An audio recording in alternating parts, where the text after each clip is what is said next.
నమాజ్ అంటే ఏంటి? అందరూ ఏమనుకుంటున్నారు, ఏదో సాహిబులు పోతున్నారు, వెళుతున్నారు, వంగుతున్నారు, లిగుస్తున్నారు అనుకుంటున్నారు.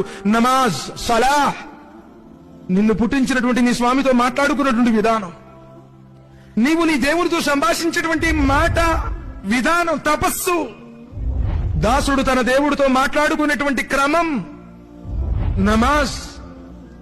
ఎప్పుడైతే నీవు నమాజులో వెళ్ళావో సకల లోకాల పాలకుడైనటువంటి అల్లా ముందు నీవు ఆయన్ని స్తుతిస్తూ, కీర్తిస్తూ, ఆయన నామాన్ని జపిస్తూ, ప్రళయదిన స్మరణ చేస్తూ ఆయన్ని పొగిడేటువంటి ప్రశంసా విధానం నమాజ్.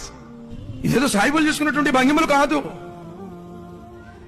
మానవుడు తన సృష్టికర్తతో మాట్లాడుకునేటువంటి విధానం. ఎప్పుడైతే నమాజు మనిషిలో వస్తుందో, ఇన్న స్సలాత తన్హా అనిల్ ఫాషాయి వల్ మున్కర్, నిశ్చయంగా నమాజు